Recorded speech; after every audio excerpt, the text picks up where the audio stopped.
सुबह कपासनी गांव में सूरज निकला और सुबह की पहली किरण के साथ ही लक्ष्मी दूध देने के लिए डॉक्टर अमित के घर पहुंची। लेकिन फिर अगले ही पल पूरा मोहल्ला लक्ष्मी के जोर जोर से चीखने की आवाज से जाग गया। हे भगवान, पूरा आंगन खून से भरा पड़ा है। वो डॉक्टर साहब देखो, नीम के पेड़ पर लटके पड़े हैं। डॉक्टर साहब ने खुदकुशी क्यों कर ली?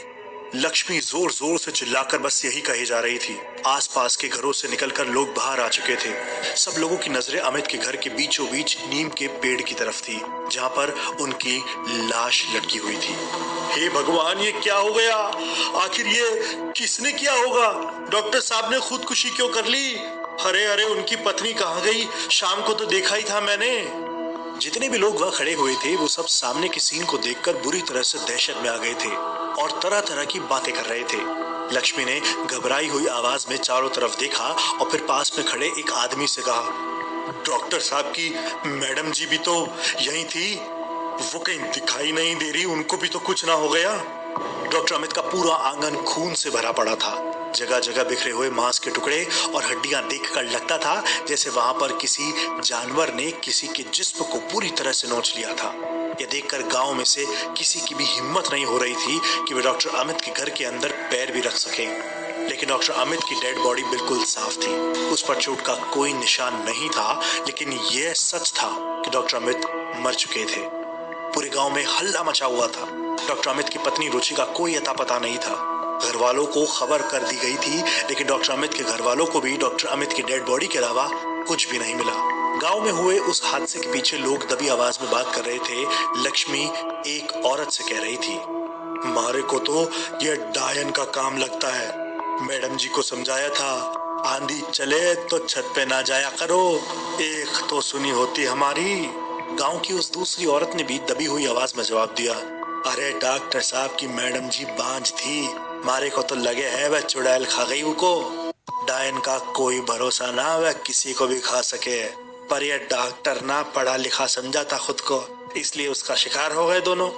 डॉक्टर अमित और रुचि के साथ हुए उस हादसे के बाद गांव की हर एक रात काली रात में तब्दील हो चुकी थी।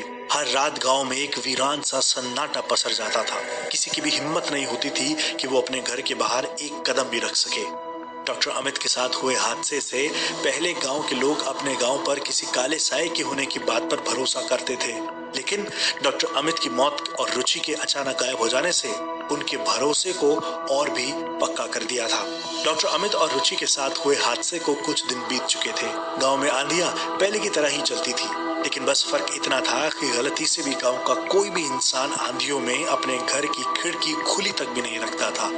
गांव के लोगों ने इस बात को मान लिया था कि एक डायन इन काली अंधेरी रातों में उस गांव की गलियों में घुमा करती है। गांव के अस्पताल में कोई नया डॉक्टर आने को तैयार नहीं था, लेकिन कुछ दिनों बाद जब गांव के अस्पताल में किसी नए डॉक्टर के आने की खबर फैली तो लोगों के दिलों में थोड़ी तसल्ली आई। दिल्ली के रहने वाले डॉक्टर कुणाल शर्मा को कपासनी गांव के अस्पताल में ज्वाइन करने के ऑर्डर मिल चुके थे। डॉक्टर अमित डॉक्टर कुणाल के सीनियर थे। जब डॉक्टर अमित की मौत की खबर डॉक्टर कुणाल के पास पहुंची तो कुणाल को विश्वास नहीं हुआ। दिल्ली में अपने घर कुणाल अपनी पत्नी रिद्धिमा के साथ बातें कर रहे थे। अमित सर कॉलेज में मेरे सीनियर थे, उनके साथ अचानक ही जो कुछ भी हुआ मुझे तो भरोसा नहीं हो रहा है। रिद्धिमा ने हल्की सी मुस्कुराहट के साथ अपने पति कुणाल के चेहरे की तरफ देखा। इट्स ओके कुणाल, हुआ होगा कोई एक्सीडेंट। गांव के लोग तो छोटी सी बात बस अंधविश्वास से जोड़ करके रख देते हैं यार। कुणाल ने कुछ सोचते हुए रिद्धिमा से पूछा, लेकिन रिद्धिमा उनकी पत्नी गायब है यार, उस रात के बाद उसका कोई अता पता नहीं है। ठीक उसी वक्त कुणाल की माँ अंबिका ने कुणाल और रिद्धिमा के कमरे में कदम रखा।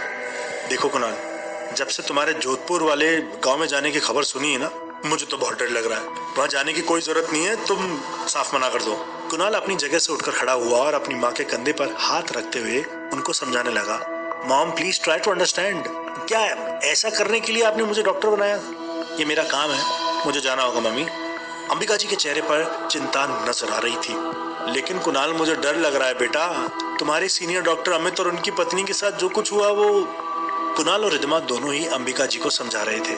रिद्धिमा ने उनके करीब आकर बड़े ही प्यार से कहा, माँ डॉक्टर अमित के साथ जो कुछ भी हुआ वो हादसा था। गांव के लोगों ने उसे अंधविश्वास के साथ जोड़ दिया है। मैं भी नहीं चाहती कि कुणाल वहां पर जाए, लेकिन जॉब का मैटर है, हम क्या कर सकते हैं मम्मी। अंबिका जी ने परेशान होते हुए जवाब दिया, रिद्धिमा, तुम समझती नहीं हो, इस तरह की बातें सुनने के बाद में अपने बेटे को कैसे जाने दे सकती हूँ। और फिर इस वक्त तुम। कुणाल ने अपनी माँ को बीच में ही रोकते हुए कहा, आप चिंता मत कीजिए मम्मी, मैं रिद्धिमा को अपने साथ लेकर नहीं जाऊंगा। वह यहीं रहेगी दिल्ली में आप लोगों के साथ। जब मुझे सब कुछ ठीक लगेगा तब मैं रिद्धिमा को, और वैसे भी इस वक्त उसकी हालत वहां जाने लायक है भी नहीं। कुणाल की बात सुनकर रिद्धिमा के चेहरे के एक्सप्रेशन कुछ बदल से गए थे। उसे देखकर लग रहा था जैसे वह कुणाल की बात से सहमत नहीं थी, लेकिन उस वक्त अंबिका जी के वहां होने की वजह से रिद्धिमा ने कुणाल से कुछ भी नहीं कहा। कुछ ही देर बाद जब अंबिका जी कुणाल के कमरे से बाहर चली गई तो रिद्धिमा ने हल्की सी नाराजगी के साथ कुणाल से पूछा, क्या कह रहे हो आप? मैं आपके साथ नहीं जा सकती? मतलब मैं अकेले क्या करूंगी यार, मुझे आपके साथ रहना है। कुणाल ने बड़े प्यार से रिद्धिमा का हाथ अपने हाथों में पकड़ा, फिर समझाया, हमारी शादी को अभी 1 साल भी पूरा नहीं हुआ है मैडम। आप दिल्ली की रहने वाली हैं, उस गांव में जाकर क्या करोगी? आपको नहीं लगता वहां जाकर बोर होने के अलावा कोई काम नहीं होगा? कुणाल जानता था कि रिद्धिमा के लिए एक छोटे से गांव में जिंदगी गुजारना काफी मुश्किल हो सकता है, और इसीलिए कुणाल रिद्धिमा को अपने साथ ले जाने के लिए मना कर रहा था। लेकिन रिद्धिमा जिद पकड़ कर बैठी थी।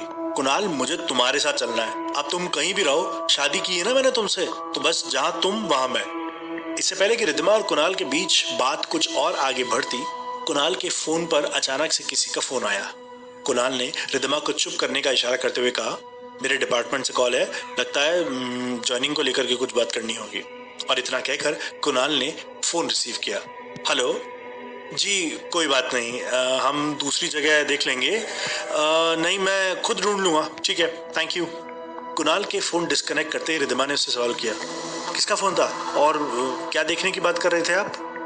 कुणाल ने बड़ी लापरवाही के साथ रिद्धिमा की बात का जवाब दिया, अरे कुछ नहीं, वो डॉक्टर अमित के साथ उस मेडिकल क्वार्टर्स में इतना बड़ा एक्सीडेंट हुआ ना, उसके बाद से वहाँ क्वार्टर बंद पड़े हैं। बस हॉस्पिटल वाले पूछ रहे थे कि मैं वहाँ रहना पसंद करूंगा क्वार्टर्स में या फिर किसी दूसरे घर में, तो मैंने कह दिया कि मैं खुद देख लूंगा यार। रिद्धिमा कुणाल को इस बात के लिए मनाना चाहती थी कि वह उसे अपने साथ कपासनी गांव में लेकर जाए, और इसलिए रिद्धिमा ने एक बार फिर से कोशिश की, कुणाल प्लीज माँ से बात करिए ना, मुझे आपके साथ चलना है, मैं यहाँ अकेली नहीं रह सकती। लेकिन कुणाल भी रिद्धिमा को छोटे से गांव में ले जाने के लिए तैयार नहीं था। रिद्धिमा प्लीज समझने की कोशिश करो यार, अभी तुम्हारी जो हालत है उसमें मैं तुम्हें अपने साथ नहीं ले जा सकता हूँ।